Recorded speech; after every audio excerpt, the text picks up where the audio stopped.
এ তো সামান্য ছোট্ট বীজ মাত্র। তোমার ভাই হারান এখন সোনার বাড়িতে রাজার হালে থাকে।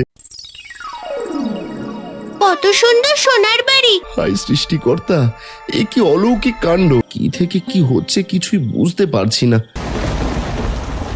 তোমার মুখ দিয়ে গাছ বেরোচ্ছে কেন? ওরা আমাদের মেরে এই সোনার ঘর নিয়ে যাবে।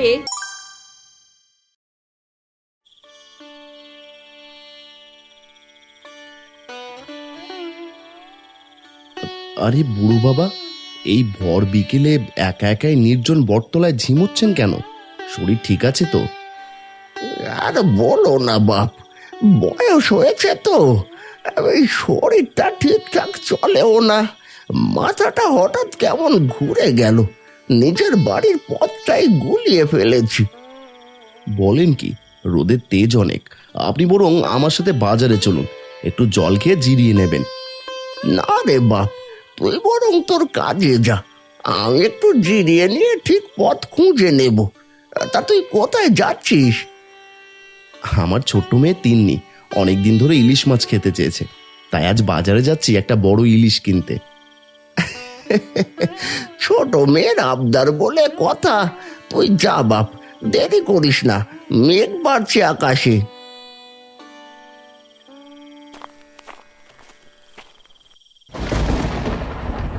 লোকটাকে একা রেখে আসা কি ঠিক হলো? অনেক জোরাজুরি তো করলাম, ফেরার পথে যদি দেখি তিনি এখানেই থাকে তবে জোর করে আমার সাথে বাড়ি নিয়ে যাব।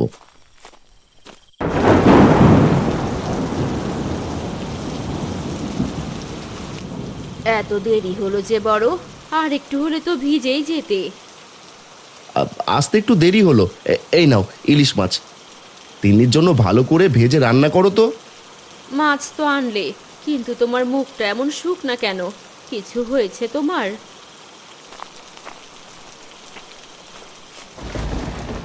যাওয়ার পথে এক বৃদ্ধের সাথে দেখা হয়েছিল, লোকটা পথ ভুলে গিয়ে গাছের নিচে বসেছিল। ফেরার পথে আর পেলাম না তাকে। আহারে, এই বৃষ্টির রাতে বুড়ো মানুষটা কোথায় যাবে? তোমার উচিত ছিল তখনই তাকে সাথে করে নিয়ে আসা। আমিও সেটাই ভাবছি, কেন যে তখন তাকে একা ফেলে এলাম। নিজের ওপর খুব রাগ হচ্ছে আমার। থাক, আর আফসোস করো না, হাত মুখ ধুয়ে এসো, মাছ ভেজে গরম ভাত বেড়ে দিচ্ছি।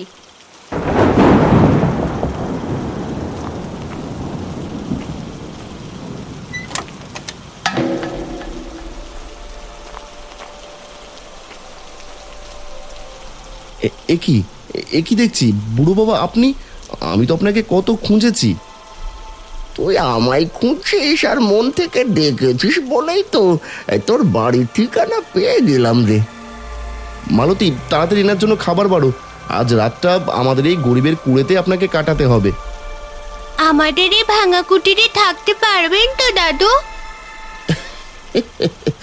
তোরা যেভাবে আমাকে সমাদর করছিস তাতে আমি অনেক খুশি রে। এদিকে মালতী বৃষ্টির রাতে ইলিশ মাছ ভেজে সেই বুড়ো লোকটাকে খেতে দেয়, সাথে হারান আর তিন্নিও খায়। তোর এই অসামান্য খাবারে আজ আবার প্রাণ জুড়লো। এই নে, এই 3টি বীজ, বিপদের দিনে এগুলো তোদের সাহায্য করবে। বাবা, এ তো সামান্য ছোট্ট বীজ মাত্র। বাবা, তুমিই না শিখিয়েছ কোনো কিছুকে তুচ্ছ অবজ্ঞা করা ঠিক না। ও, আমি ভুলেই গিয়েছিলাম রে মা। তোর মেয়েটা খুব বুদ্ধিমতী রে হারান।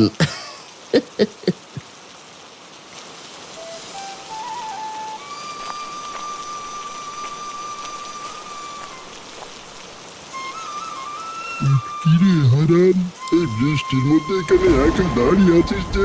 কি দেখছিস? জেঠু, আর বলবেন না, দেখছি এই গরিব কৃষকের ভাগ্য, একটানা বৃষ্টির জন্য ধানের ফসল সব প্রায় তলিয়ে যাচ্ছে।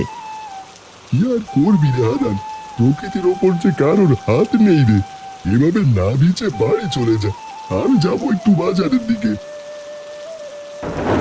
বিষণ্ণ মনে হারান বাড়ির দিকে যেতে থাকে। বিকেল গড়িয়েছে, বাড়ি পৌঁছে দেখে তাদের ঘরের চালা অর্ধেক ভেঙে পড়ে আছে। মালতী আর তিন্নি কোনো মতে জড়সড় হয়ে রান্নাঘরে বসে আছে। এ কি? এ কেমন করে হলো মালতী? আমাদের ঘরের এই অবস্থা হলো কি করে? তোমাকে কত করে বলেছিলাম ঘরটা সারাও, এখন হলো তো। আজ রাতটা আমাদের এখানেই থাকতে হবে। বিপদ যখন আসে একসাথেই আসে। বুড়ো বাবার সাথে দেখা হবার পর থেকে এমন। জানি না আমাদের সাথে কি হচ্ছে এসব। পরের দিন সকালে আকাশ পরিষ্কার। মালতীর ঘুম ভেঙে দেখে তাদের ভাঙা ঘর ভেদ করে বিশাল এক গাছ বের হয়েছে। ওগো, দেখো কি কাণ্ড! আমাদের ঘরের জায়গায় এক বিশাল গাছ কোত্থেকে এলো? ঘরটা তো পুরো দুমড়ে মুচড়ে গাছ বের হয়েছে গো। মা দেখো, এই বিশাল গাছটা আকাশ ছুঁয়ে ফেলেছে এক রাতে। এত বড় গাছ আমি আগে কোনোদিন দেখিনি। হাই সৃষ্টিকর্তা, এ কি অলৌকিক কাণ্ড! গাছটার জন্য আমাদের শেষ আশ্রয়টুকু চলে গেল। এখন আমাদের থাকার মতো কোনো জায়গাও রইল না। হারা, তুমি ভয় পেও না। আমি জানি তুমি অনেক সৎ আর ভালো মানুষ। তুমি সেই বৃদ্ধ মানুষটিকে সাহায্য করেছিলে বলেই আমার জন্ম। আরে, গাছটা তো মানুষের মতো কথা বলছে। আমি কি স্বপ্ন দেখছি নাকি সত্যি? না হারান, তুমি কোনো স্বপ্ন দেখছো না, আমি সত্যি বলছি। তুমি কষ্ট করে একবার আমার মগ ডালে উঠে দেখো কি আছে। এটা শুনে হারান আর তার পরিবার সেই গাছের ওপর ওঠে। তারা উঠতেই এক ঝকঝকে সোনার বাড়ি তাদের সামনে আবির্ভূত হয়। বাবা দেখো, কত সুন্দর সোনার বাড়ি। বাড়িটা কি সুন্দর রোদে চমকাচ্ছে। যাক, অবশেষে আমাদের থাকার মতো একটা মাথা গোঁজার ঠাঁই হলো। চলো সোনার বাড়ির ভেতর গিয়ে দেখি।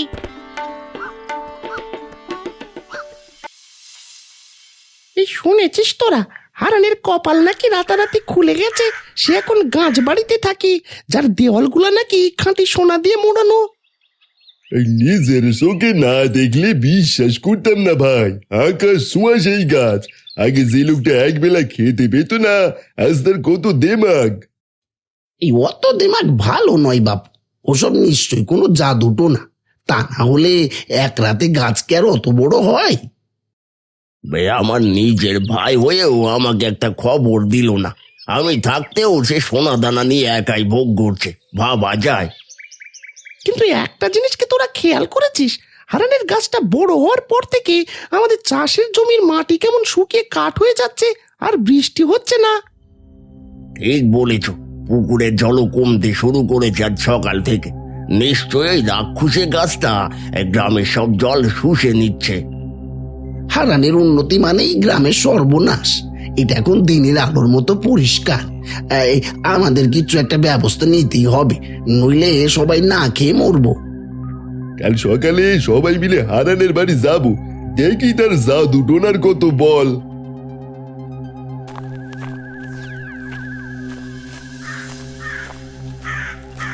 দেখেছো কোথায়?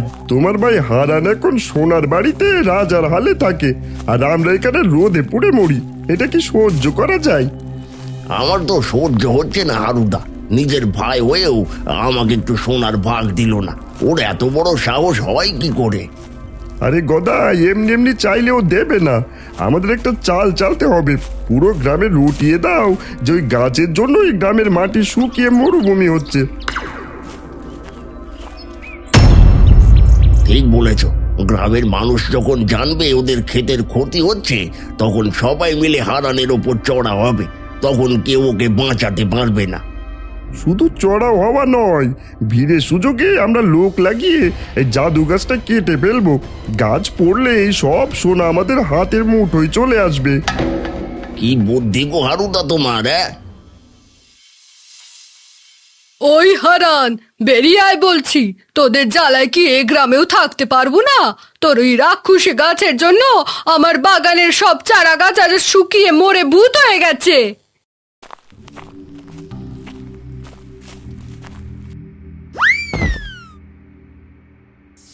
মিনতি দিদি, শান্ত হও।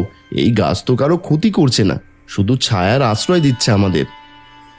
তোর ছায়া তুই তোর কাছে রাখ। হারু, তুই ঠিকই বলেছিস। এই জাদু গাছ আমাদের গ্রামের সব জল শুষে নিয়ে আমাদের ভাতে মারছে। এই হারান, তুই যদি ভালোই ভালোই গাছটা না কাটিস তবে আমরা আজই আগুন দিয়ে সব পুড়িয়ে একেবারে ছাড়খাড় করে দেব।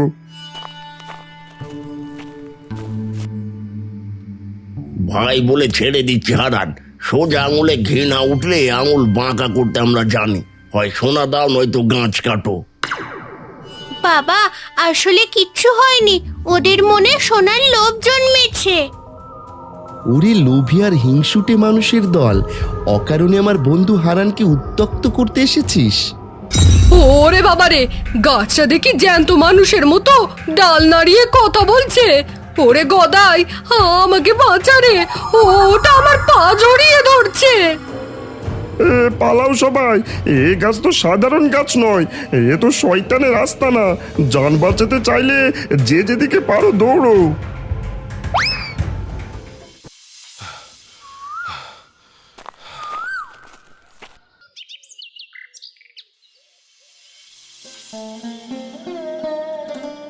কি থেকে কি হচ্ছে কিছুই বুঝতে পারছি না।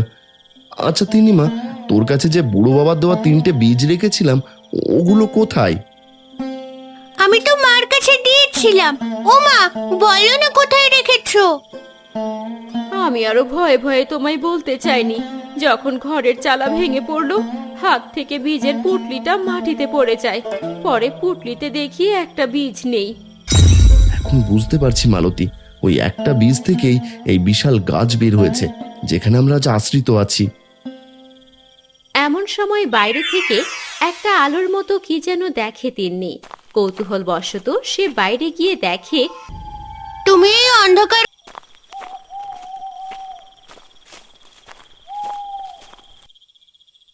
আরে ওস্তাদ, এক বিশাল খবরের খোঁজ এনেছি।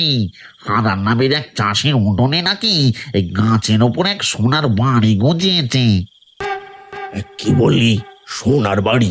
কিসব আজগুবি কথা বলছিস রে কানু? হ্যাঁ ওস্তাদ, আমি নিজে চোখে দেখে এসেছি গো। সেই বাড়ির ইট পাথর সব খাঁটি সোনা দিয়ে তৈরি। চোখ পড়লে একেবারে ধা দিয়ে যায়। আর আর ও গ্রামের মানুষও বলা বলি করছিল। যদি তোর কথা সত্যি হয় তবে ওই সোনার বাড়ি দখল করতে পারলে আমাদের কোনোদিন ডাকাতি করতে হবে না, আমরা রাজা হয়ে যাব। কিন্তু ওস্তাদ, গ্রামবাসী বলছিল ওই গাছটা নাকি জ্যান্ত আর কথা বলে। আমাদেরকে ওখানে যাওয়া ঠিক হবে? তুই কি আমাকে ভয় দেখাচ্ছিস? আমার হাতে তলোয়ারের সামনে কোনো জাদু গাছ টিকবে না। সকলে প্রস্তুত হ। আর শোন, সোনার বাড়িটা আমাদের হবে, আর বেটা হারানকে আমরা জমের দুয়ারে পাঠিয়ে দেব। নিঝুম রাত, হারান, মালতী আর তিন্নি সোনার ঘরে ঘুমাচ্ছে। বিশু ডাকাত তার দলবল নিয়ে নিঃশব্দে জাদু গাছটি ঘিরে ফেলে। ওই তো সেই সোনার বাড়ি। আজ রাতে এটা আমাদের হবে। জলদি কর, সবাই মিলে কুড়াল চালিয়ে এই গাছটা কেটে ফেল দেখি।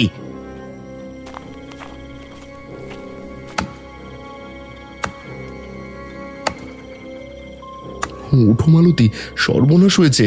বিশু ডাকাত দলবল নিয়ে আমাদের বাড়ি ঘিরে ফেলেছে, গাছ কাটতে শুরু করেছে। ওগো দেখো, ডাকাতরা তো গাছে চড়ার প্রস্তুতি নিচ্ছে। ওরা আমাদের মেরে এই সোনার ঘর নিয়ে যাবে। বাবা মা, তোমরা ভয় পেও না, আমি বন্ধু ভূত আর গাছ দাদুকে ডাকছি। জাদু গাছ দাদু, তুমি আমাদের রক্ষা করো, ডাকাতরা আমাদের মেরে ফেলবে। ও ভূত কন্যা, জাগো, এ গাছ যে ডাকাতরা দখল করছে। তিন্নিমা, তুই চিন্তা করিস না, আজ এই ডাকাতদের হাড় আমি চূর্ণ করব। বন্ধুভূত, দেখাও তোমার মায়ার কারসাজি। কেমন জব্দ করেছে ডাকাতদের? সত্যি তিন্নি, তোর বুদ্ধি আর সাহস না থাকলে আজ আমাদের রক্ষা ছিল না। সৃষ্টিকর্তার অশেষ দয়া আজ আমরা বেঁচে গেলাম।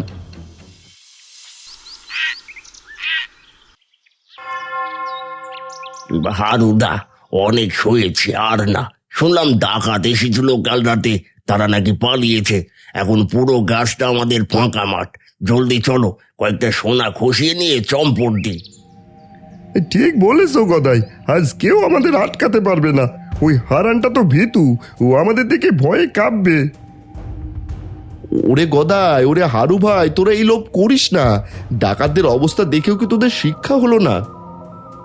তোমার নীতি তোমার কাছে রাখো দাদা। তুমি সোনা পেয়ে আমাদের পর করে দিয়েছো। আজ আমরা জোর করে আমাদের ভাগ বুঝে নেব।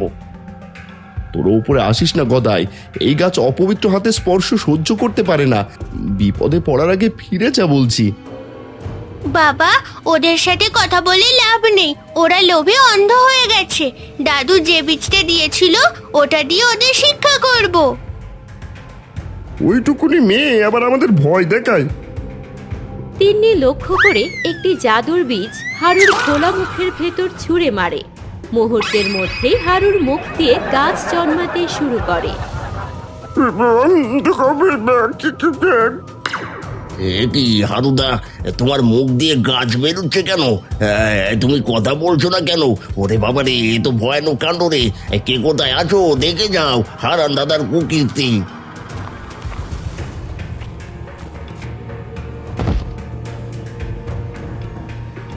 গদাই, হারু, তোদের কুকিরটা আর কতদিন সহ্য করবো? হ্যাঁ, তোরা নিজের ভাইয়ের সম্পদ চুরি করতে এসেছিস? এ কি বলছেন মোড়ল মশাই? উল্টো আমাদেরই দোষারোপ করছেন। হারান দাজের জাদুর মাধ্যমে সোনার ঘর দিল, আর ভূত হাজির করে সেটার কি হবে? চুপ কর, ওর সততার প্রতিদান স্বরূপ এগুলো পেয়েছে সে। একদিন রাতের বেলা আমি এসেছিলাম, সোনার ঘরে বসে হারান আমায় সব ঘটনা খুলে বলেছে, আর তোদের কুবুদ্ধির কথাও বলেছে। মোড়ল মশাই, ওরা ওদের শাস্তি পেয়েছে। এই নিন শেষ জাদুর বীজটি। গ্রামের বড় কোনো বিপদে আপনি এটি সঠিক সময়ে ব্যবহার করবেন। তুই ধন্য হারান, তোদের মতো ভালো মানুষের জন্য এই গ্রামটা বেঁচে থাকবে। এই লোভীগুলোকে আমি কাল সকালে গ্রাম থেকে তাড়িয়ে দেব। আর একজন তো মুখে গাছ নেই মরেছে, বেচারা।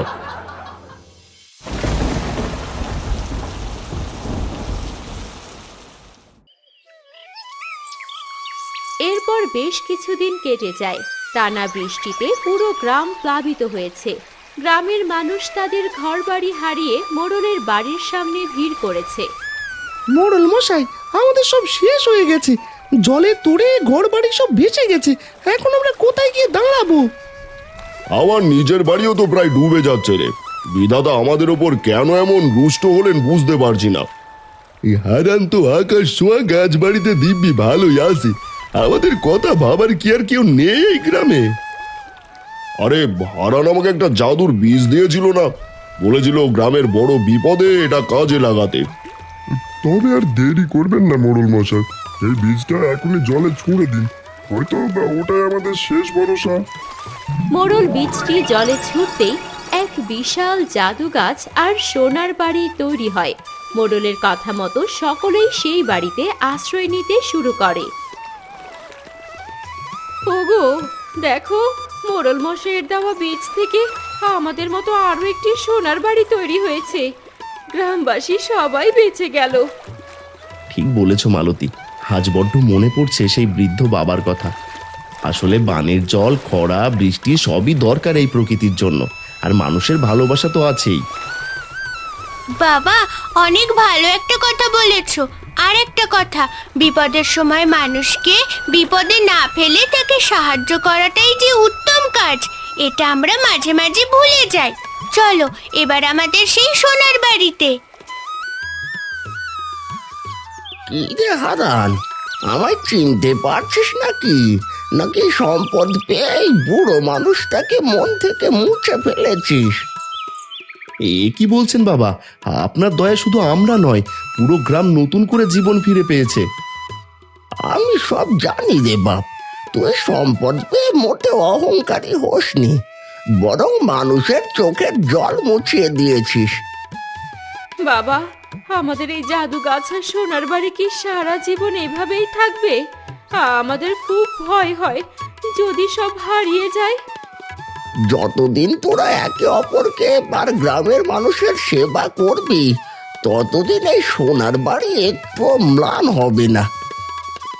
দাদু, আমি আমার বন্ধু ভূতের সাথে মিলে এই গাছের আর গ্রামের সবার দেখাশোনা করব। আপনি আমাদের আশীর্বাদ করুন।